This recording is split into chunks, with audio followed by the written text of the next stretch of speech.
আমরা সবাই ছোটবেলা থেকে স্বর্গ আর নরকের কথা শুনে বড় হয়েছি। ভালো কাজ করলে স্বর্গ, খারাপ কাজ করলে নরক।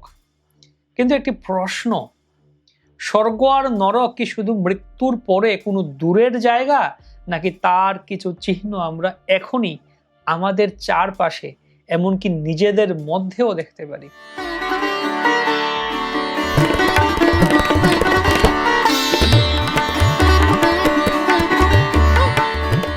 বাংলায় খুব সুন্দর একটি কবিতার লাইন রয়েছে, কোথায় স্বর্গ কোথায় নরক, কেবলে তা বহুদূর, মানুষের মাঝে স্বর্গ নরক, মানুষেতেই সুরাসুর।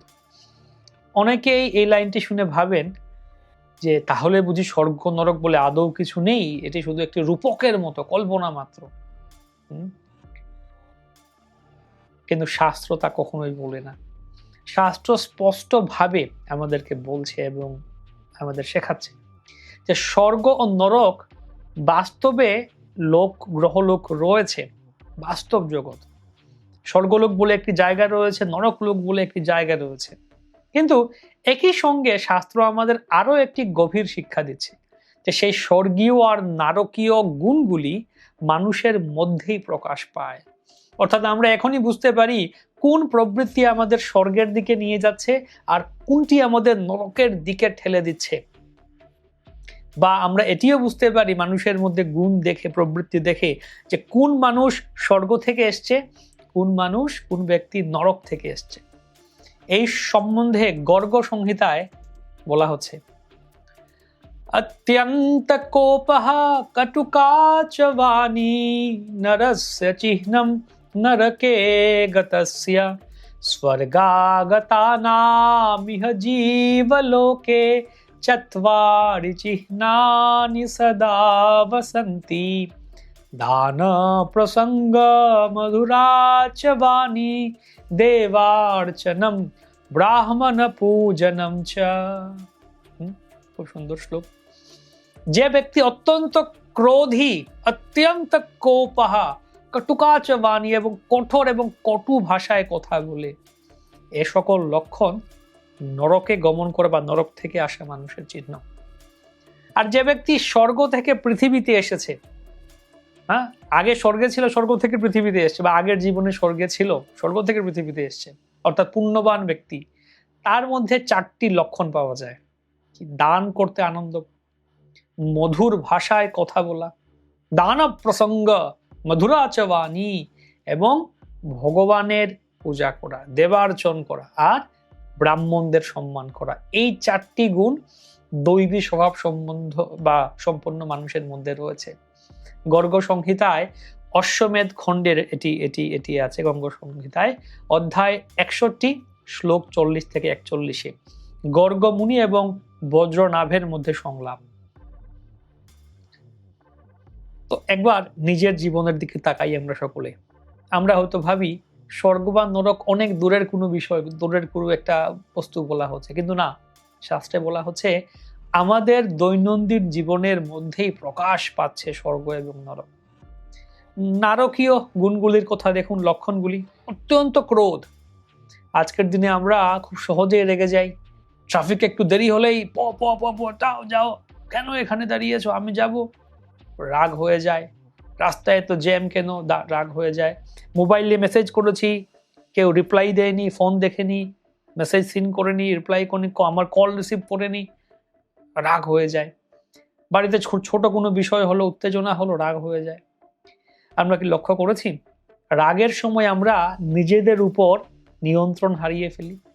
বাসে দেখবেন লেখা থাকে, রেগে গেলেন তো হেরে গেলেন। আমরা তখন এমন কথা বলি, এমন কাজ করি যা পরে নিজেকেই কষ্ট দেয়। এই ক্রোধই আমাদের ভিতরের শান্তিকে ধ্বংস করে দেয়। এটি হচ্ছে নারকীয় প্রবৃত্তি। দ্বিতীয়, কটু ও কঠোর ভাষা। একটা কথা মানুষের হৃদয় ভেঙে দিতে পারে। আমরা অনেক সময় বলি, আমি তো সত্য কথাই বলেছি, কিন্তু সত্য বলারও একটা পদ্ধতি আছে, ঠিক কিনা? যদি সেই কথা অন্যকে আঘাত দেয়, অপমান করে, তাহলে সেটা শাস্ত্রসম্মত আচরণ নয়। আজকের সমাজে আমরা দেখছি সোশ্যাল মিডিয়া, কথাবার্তা, মানুষ কত সহজে কটু ভাষা ব্যবহার করছে।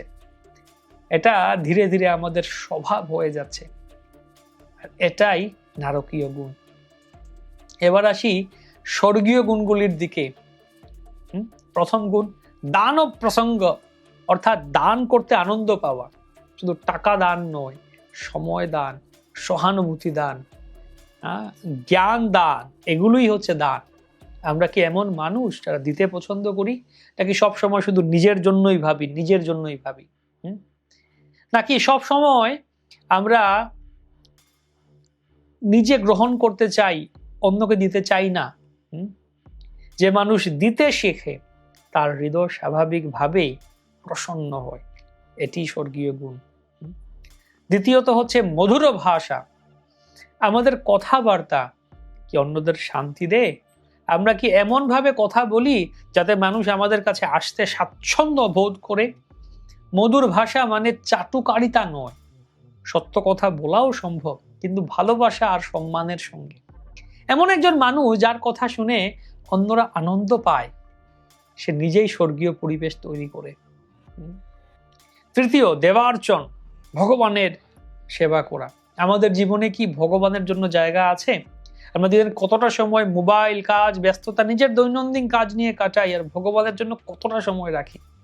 ভগবানের সঙ্গে সম্পর্ক না থাকলে ভিতরের শূন্যতা কখনো পূর্ণ হয় না। তাই শাস্ত্র বলছে দেবার্চন, ভগবানের স্মরণ, এটি স্বর্গীয় গুণ।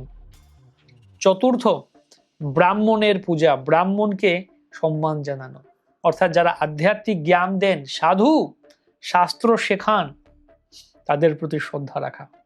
আজকের দিনে আমরা অনেক সময় জ্ঞানকে অবমূল্যায়ন করি, সাধুদের অবহেলা করি, কিন্তু শাস্ত্র বলছে এই শ্রদ্ধাই আমাদের জীবনকে উন্নত করে।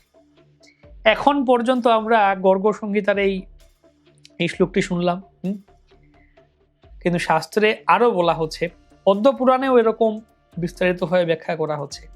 খুব সুন্দর একটি শ্লোক বলা হচ্ছে, কার্পণ্যবৃত্তি স্বজনেষু নিন্দা কুচেলতা নীচ জনেষু ভক্তি অতীব রোষঃ কটুকা চ বাণী নরস্য চিহ্নম নরকাগতস্য।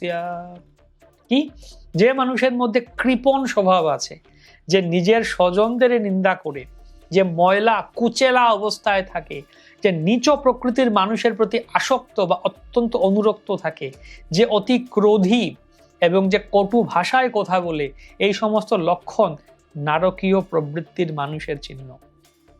এটি পদ্ম পুরাণের সৃষ্টিখণ্ড অধ্যায় 51 শ্লোক 132 বলা হচ্ছে, ব্রহ্মা এবং নারদ মুনির সংলাপ।